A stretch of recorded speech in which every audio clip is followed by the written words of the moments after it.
Hello YouTube, yes, how we all doing?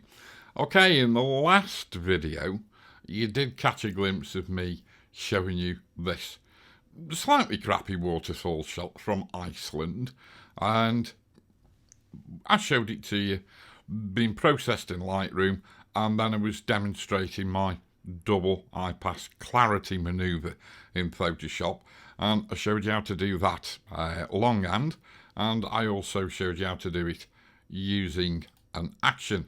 Okay, right, now then, I did say when I finished talking about this image that it would then facilitate going over and doing a dodge further work in Photoshop with dodging and burning, etc, etc. However, the one big thing about this image, crappy as it is the texture in it. And we've got a fundamental problem here because Lightroom isn't very good at emphasizing texture unless we start working at using the texture and the clarity slider. And the texture and the clarity slider when we're really wanting to bring texture out, can lead to all sorts of other problems within the image, especially when you've got an image that looks like this, because you've got some very, very strong highlights in it. So it's fundamentally a somewhat high dynamic range image, and you can get into all sorts of problems with Lightroom when you're trying to do excessive texture extraction. And that's why I don't use Lightroom for processing shots, especially shots like this, because try this one on for size. Oh, look at the texture in that. That's at too high a magnification. Let's bring it down to 100%. There you go. Look at that for texture. Yeah, and what do we have to thank for that texture?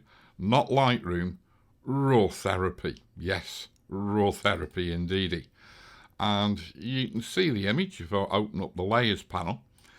Ostensibly, it's no different than when you previously saw this shot, because there's the double IPAS clarity, and the only thing we've done is vignette the damn thing ostensibly. We've put a little deep darks mask in there as well, but ostensibly the image without the double IPAS clarity in the vignette looks like that. And so you can see that the starting image has a massive amount of texture in it, and it's texture beyond belief, and there's only really one way we can create that, and that is using wavelets.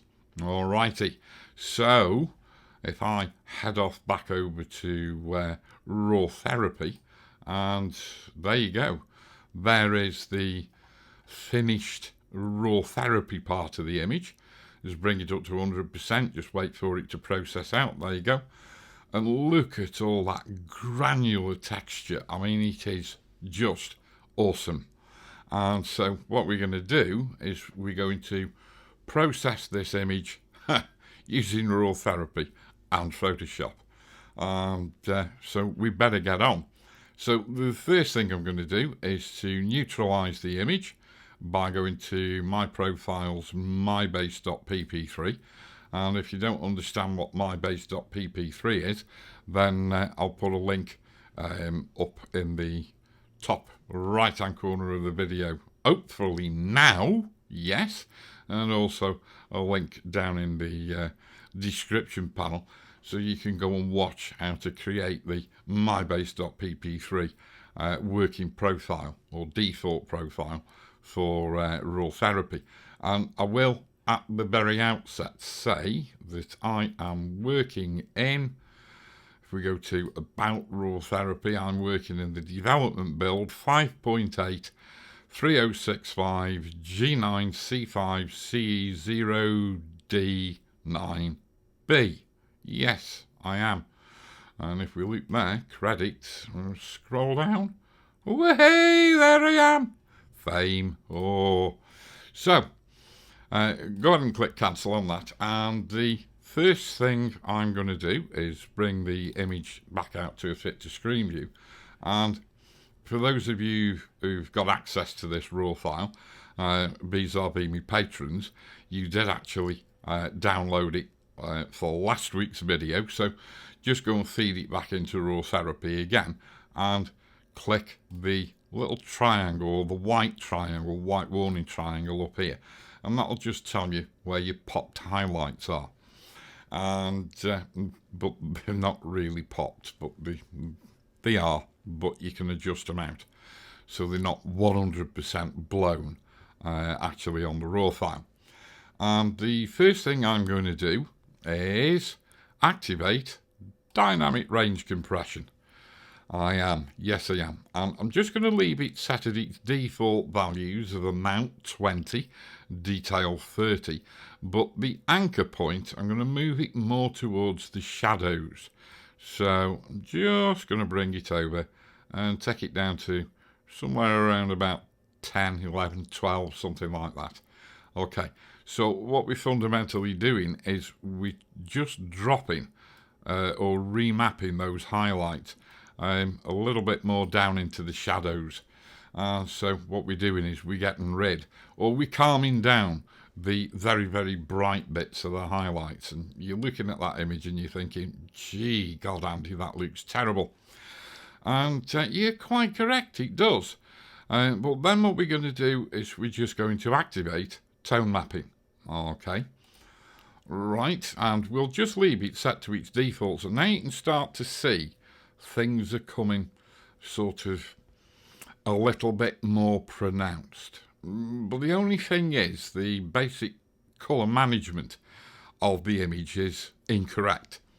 So we're going to come over to the colour tab, and this isn't the only visit we're going to make to the colour tab, but under colour management I'm going to come to input profile, and instead of having it set to camera standard, I'm going to go to custom, and I'm going to come in here and I'm going to select the DCP profile, and so I'm on the Nikon D800E, and I'm just going to select neutral, and we're going to click open. Alrighty, so there we go. So now it's made it look even worse, hasn't it?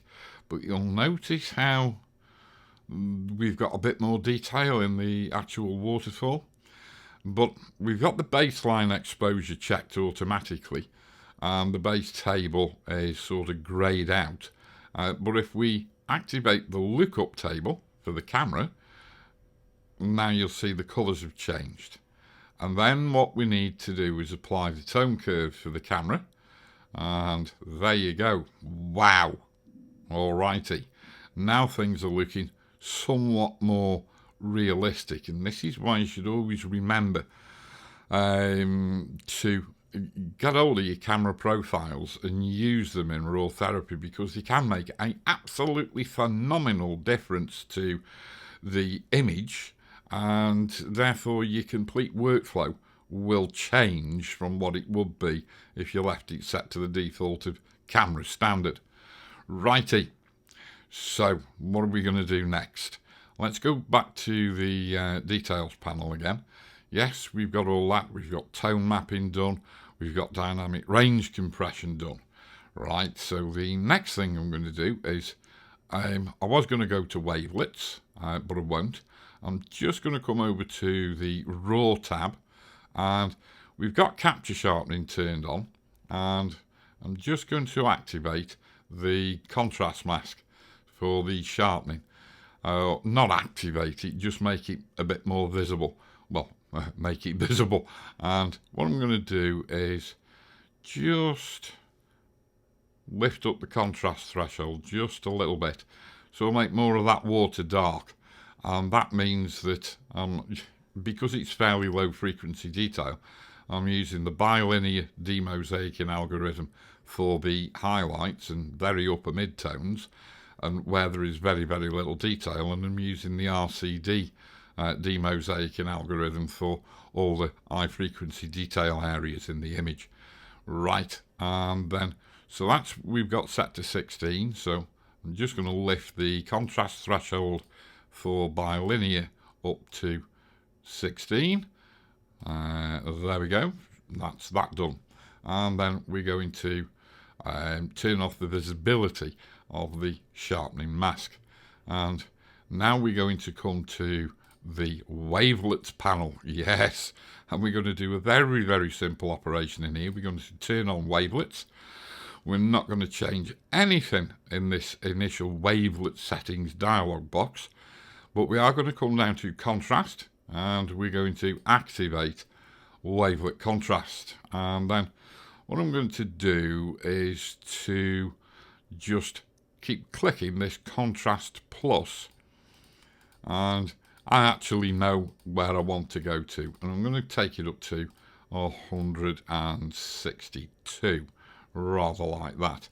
And you can see the image is looking, oh wow, it's looking very, very, very heavily structured, isn't it? And so, I mean, I could put this onto whole luminance range, and it'll look even more structured then. And if we go into it at 100% and just wait for it to load up, and just scoot it across there, rather like that. And there we go. And you can see that we've got a huge amount of detail. But I don't want it across the whole image. I want to have some sort of control over it. So I'm just going to turn it to selective luminance range, and then I'm going to, with the final levels, I want to leave the final levels and the coarse levels sliders where they are, but I'm just going to bring the dark end of the finer details distribution curve to, you know, sort of 6 or 7, rather like that. And what are we going to do on the highlights? I think I'll pull it out of the highlights because I don't really want it affecting the waterfall so much as it might do. So I'm just going to bring that down to around about 86, 87. And you can see the details growing. I don't know what's going on here. I've got a bit of a sticky cursor here. So I'm just going to click there, and I'm going to take the coarser levels detail pretty much all the way over to the right. So we are sort of not looking too bad at that. And I'll leave it pretty much like that. For wavelets, that's the simplest wavelets operation you've ever seen, really.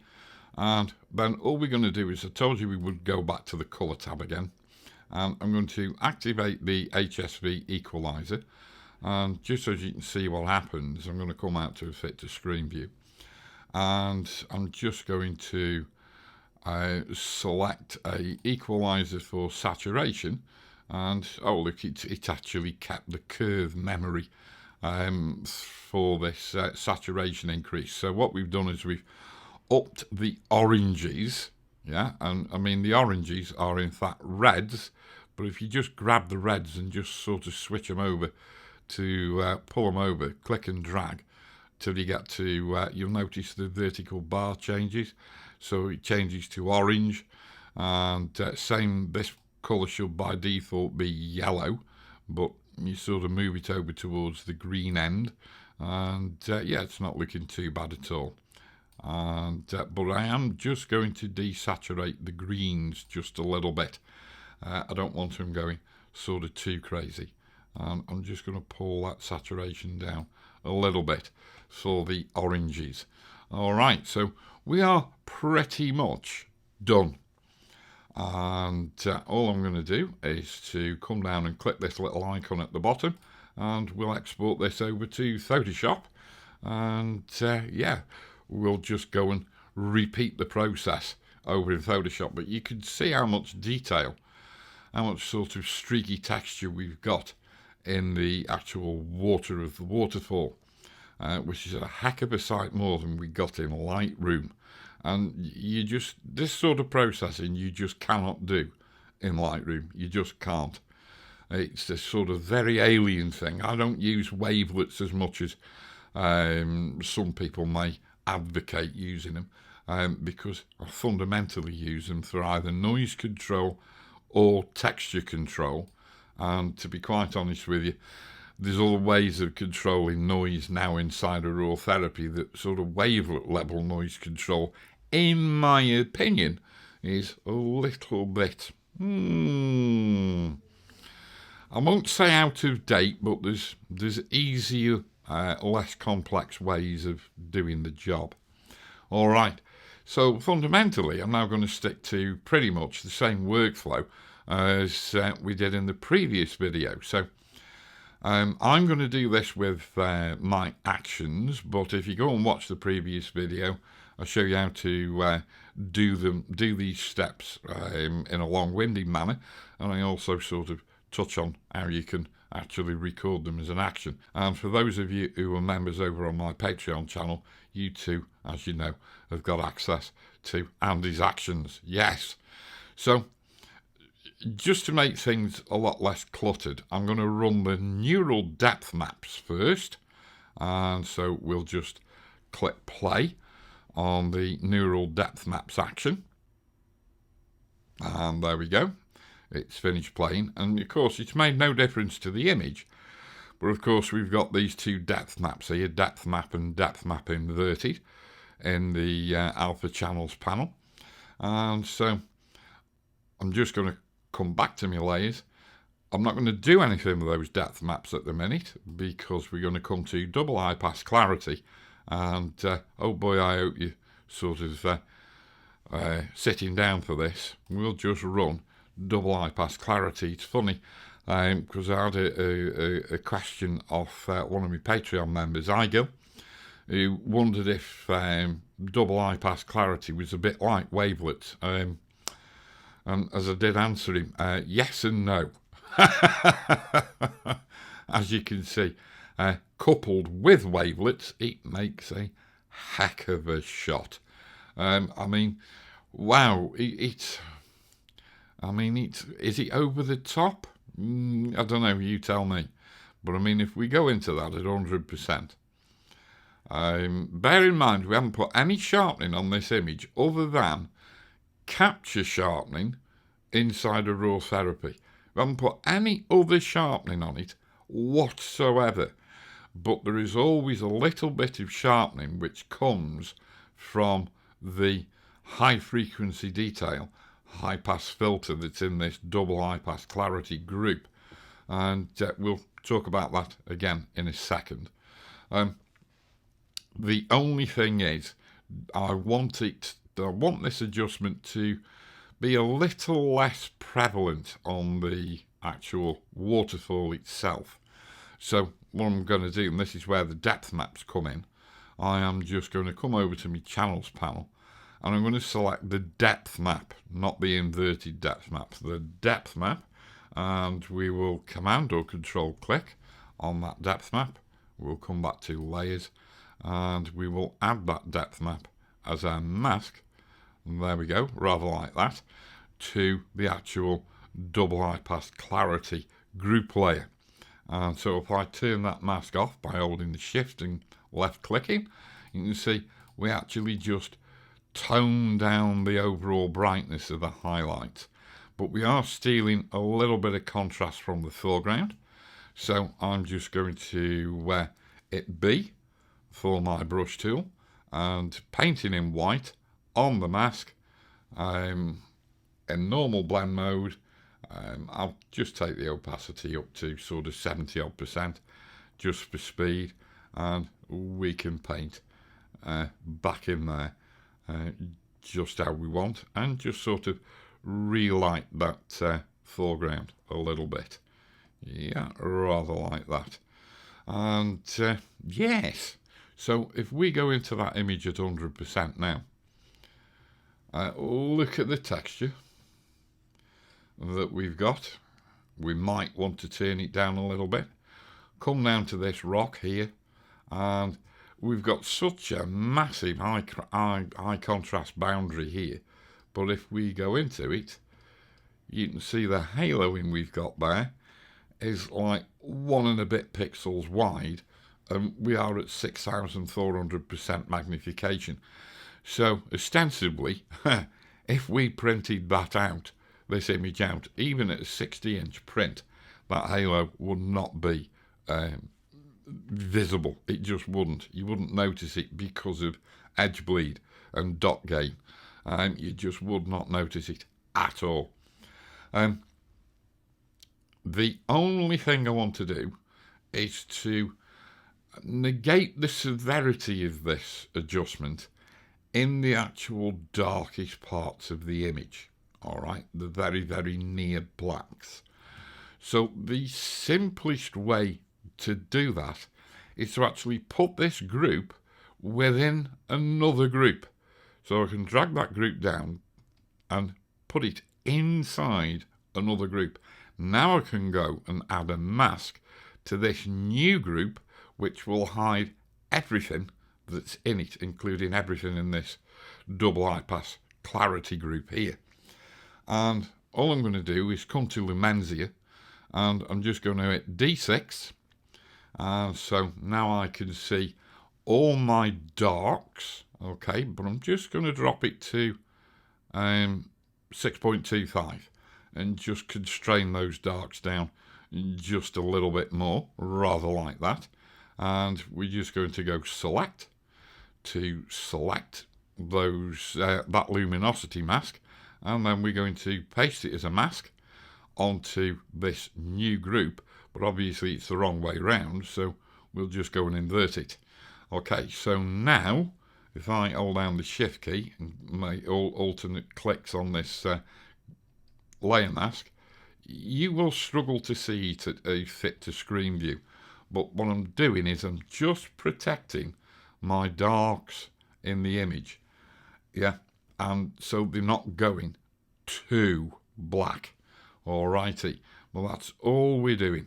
And if I alt click on that mask again and then come into a very, very dark area, let's see if we can see a difference. It'll only be a very, very subtle difference. So let's come into this shadow and shift click.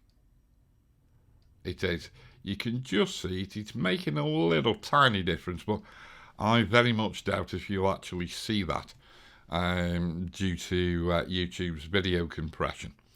Alrighty, so we'll come out to fit to screen view, and the only other thing I want to do is add a vignette to the image. So I'm just going to come up to Lumenzia again and just click the vignette button, and I'll take the default vignette, we'll click OK, and we'll apply it. And so that's quite a subtle vignette. I'm actually going to make it darker. I'm going to sort of take it up to 60 odd, something like that, and then I'm going to come to the mask and I'm just going to feather it a little bit more, and that'll just make the darkness feather into the center just that little bit more. So if I pull the layers panel out, all right, and we can open up this double IPAS clarity, even though it's a group within a group, alrighty, and I could go into the image at 100%, and come on, there we go, and I sort of scroll down, and I mean the detail and texture in it is astonishing, but when I come to this foreground boulder that's got quite a bit of light on it, it's all, could it be deemed to be a little bit too much? Well, here's the thing. If we come to the high detail level, or the high frequency detail level, and we come to the high pass filter that controls the adjustment on there, you can see when I told you how to set the action up in the first place, or to do your original processing, I recommended a radius of 4. Look what happens if I change that to 2.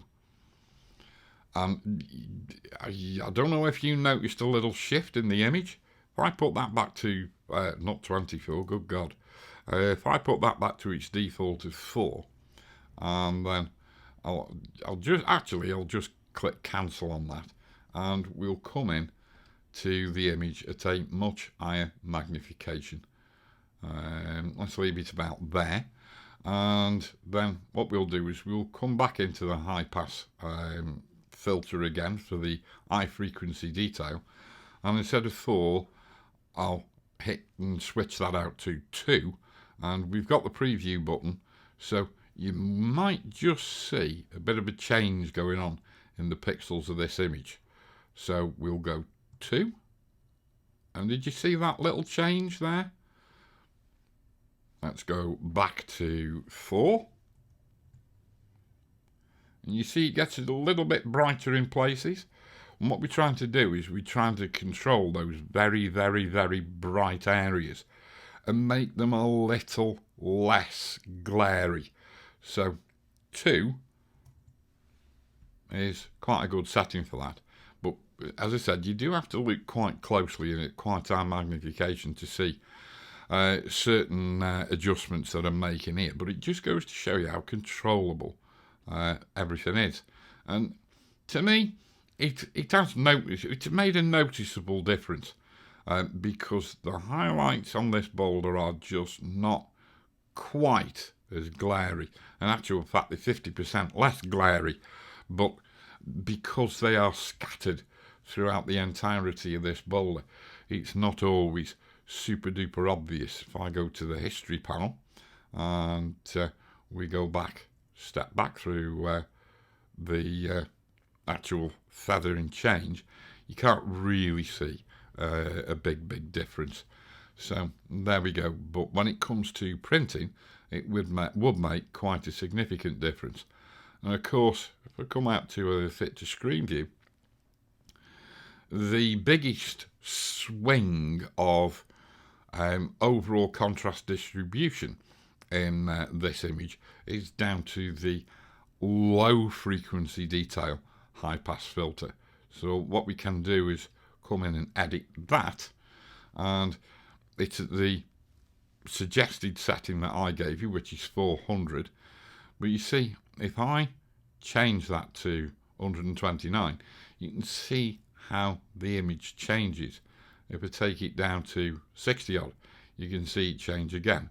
And if I take it all the way up to sort of 600, now you can see the image is different again.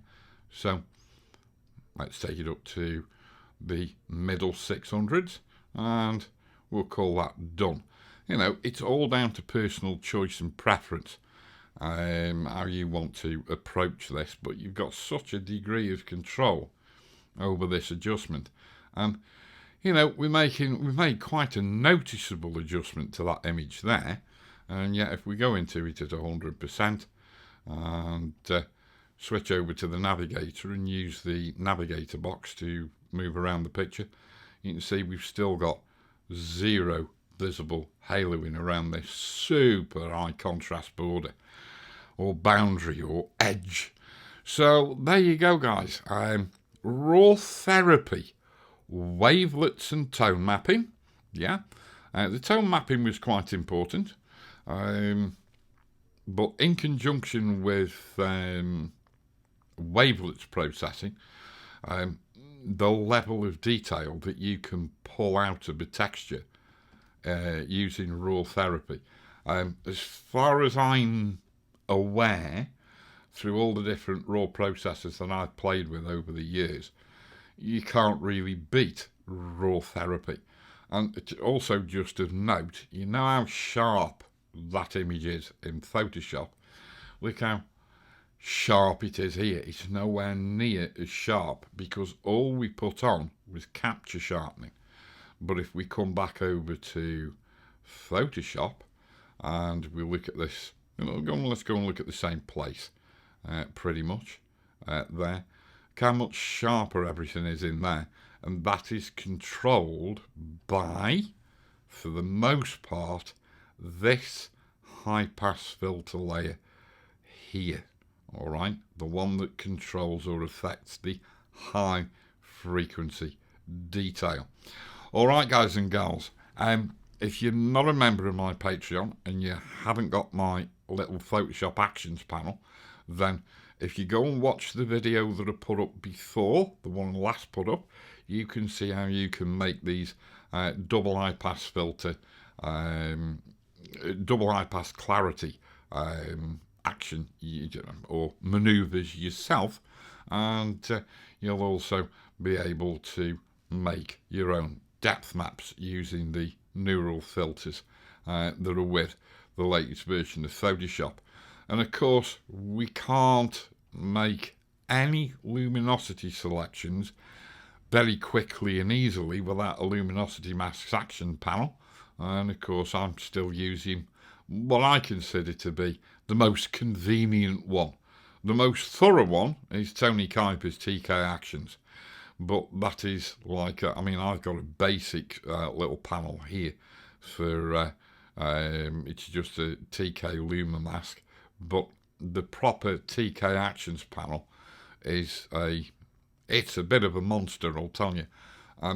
That's why I sort of like Greg's, because it's not so big, yeah. But as Greg's sort of developed Lumenzia, it's got more and more features packed into it. So its functionality is nigh on exactly the same as Tony Kuiper's big behemoth. Yeah, not quite, but nearly there. Alrighty. Guys and girls, hope you found that useful, hope you found it interesting. And any questions, just ask. It's what I'm here for. So until the next time, guys and girls, stay safe, stay well, keep taking the pictures, and I shall, as ever, speak to you very soon. Yes, I will. Tooroo.